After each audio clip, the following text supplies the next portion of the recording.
Yes. I mean, deep and dangerous. And could their matchup tonight possibly live up to Game 1? Victor Wembanyama putting up 41 points, hauling down 24 rebounds, double overtime win for the Spurs. He just owned clutch time. And MVP Shai Gilgeous-Alexander only had 2 points across both overtimes as SGA shot 7 of 23 in Game 1. Thunder lose home court. Former Thunder player Kendrick Perkins is back, along with NBA reporter Tim McMahon, who's covering the Western Conference Finals. So, howdy, Tim. For OKC, going at Wemby defensively, this is a tall task, literally. What are they saying about it? Howdy, partners. Mark Daigneault said there are a lot of solutions, but there is a really thin margin of error. And look, they've got to move players. They've got to move their bodies. They've got to move the ball. They've got to make Victor Wembanyama move. Chet Holmgren said the answer is going to be in the movement, because if you just let Wemby plant himself near the paint, he's basically shutting down the floor from the elbows down. I mean, you're not going to be able to finish over him. Now, having said that, Shai Gilgeous-Alexander, 7 of 23 from the floor, didn't really get in the kind of groove that we're used to seeing from him, except for a little bit there at the end of the fourth quarter. He said there's a balance. You have to be smart and be patient as far as attacking him. He's going to block shots. But he said you also have to be aggressive. You cannot be timid. He said if you're worrying about Wemby and you let yourself become timid, that's when the Spurs really put a stranglehold on the game. Yeah, and Wemby played, Perk, about 49 minutes in Game 1. This isn't like an NBA Finals with a lot of time in between games. This is a pretty quick turnaround. Do you see that factoring in at all tonight on either side? No, not one bit. And look, when it comes to Wemby, I'm to the point now. I don't put anything past him. But I'm gonna tell you a problem that I do have was the answer that came out of Chet Holmgren's mouth that Tim just reported. The answer is to make Wemby move side to side. No, the answer is for you to man the hell up and go match up with him and guard him and say, I got it, coach. Now, look, you may not stop him, but at the end of the day, we know that there's some real hatred there between Wemby and Chet Holmgren. He don't like you, Chet. I need you to step up to the plate. The Thunder needs you to step up to the plate. This is not about anything else. This is not about trying to have this big game plan. No, it's about mano y mano. You're in my home. You're in my crib. I'm the NBA champion. You're trying to take what's mine. I'm 7-1. I need you to go out there and handle your business, and that's what I need Chet to do. That's what I want to hear him say, and the actions I want to see him display on the floor tonight. I love it, and I hope he's listening because that was an amazing pep talk right there. All right, let's talk about kind of the coaching and motivating aspects of the game while I have you two, and especially Tim with your background with Dallas as well. So the Mavericks hire Masai Ujiri as president of basketball operations. Now we hear that they have parted ways with their head coach, Jason Kidd. What direction is this team taking, Tim? Well, let me first just say, hearing Perk talk about hate warms my heart for some reason. That's a strange thing, but there was no hate. I don't know why. It just makes me smile. But there was no hate between Masai Ujiri and Jason Kidd, but the writing was on the wall as soon as Masai Ujiri was hired as team president, which is a position that Jason Kidd expressed interest in. Now, Kidd knew for months he wasn't getting it, but he also wasn't in the loop on the process that brought Masai Ujiri to Dallas. And Masai was hired by Patrick Dumont with the understanding of, hey, the coaching decision is going to be completely yours. And that's unique because Jason Kidd got a contract extension before last season after the Knicks expressed interest.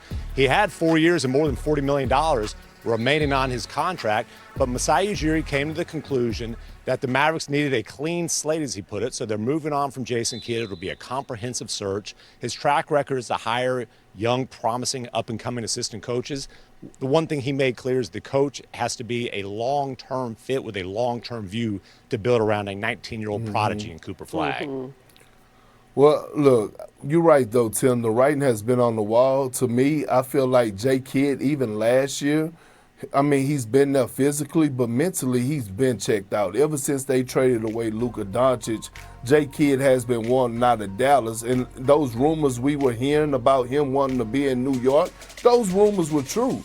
And J. Kidd is not at the stage of his career far as, trying to be in a rebuilding mode. I will give him credit He done an outstanding job for us this past season of the development and the growth of Cooper Flagg, especially challenging him to be, quote-unquote, the point guard of the team. But Jay Kidd is a hell of a coach. He would definitely land another job here soon. I think it was the right decision for both parties. I would never question Masai Ujiri because he is a champion, and this Toronto Raptors team that we saw in this postseason, that was built on his shoulders. Yeah. He drafted those guys.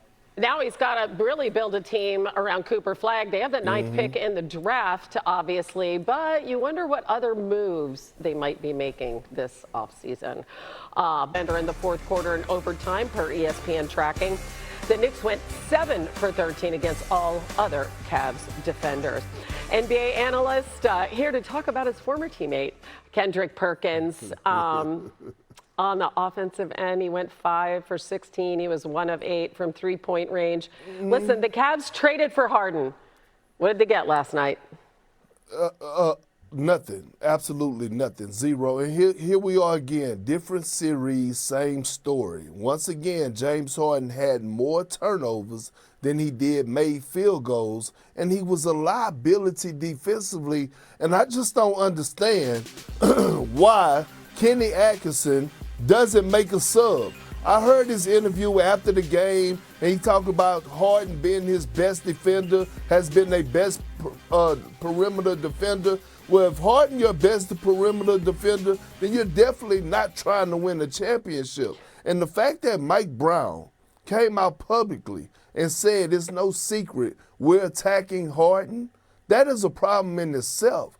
But my thing is, Hannah, throughout the course of that run, when they was having that meltdown, I saw no leadership whatsoever, from nobody on the floor to nobody on the sideline, including Kenny Atkinson. It's bad enough that he took his timeouts home with him to have some steak, green beans, and a side of timeouts. Damn it, he had one of them for breakfast this morning. At the end of the day, you got to show, especially on the road, some type of level of leadership when the team is making a run at home. And I didn't see that on the sideline, and I didn't see it from anybody on the floor. You didn't see it from Spider Mitchell either. I mean, in the last 10 minutes, Harden and Mitchell combined for 3 points. There's a complete lack of adjustments, as you said, from Kenny Atkinson. Ideally, they're going to make an adjustment going into game 2. What do they need to do? Well, they got to remember that Donovan Mitchell is their number one option offensively. It was too many times in that fourth quarter that Donovan Mitchell was standing in the corner doing nothing. The man was playing his behind off. He actually was having a damn good game offensively. And so I'm looking at it and I'm saying, so we're just going to continue to watch James Harden dribble the oxygen out of the basketball? You're not going to utilize Donovan Mitchell and trust because he showed, even in the game 7, that he has the capability of not only going to get his, but making guys around him better? You're not going to even try to run a high pick and roll with Evan Mobley to force a switch and now get him in the low post area where he's actually able to go to work? Kenny Atkinson, I could have done what he did last night on the sideline. Absolutely nothing. Which was nothing. Yeah, it was just crazy. It was like the whole team was just sitting back and watching, letting the Garden go crazy and letting the Knicks run all over them. And Atkinson said afterwards, we got a little unlucky. Well, you know, you make your luck, don't you? Right? All right. Oh, we'll see you back.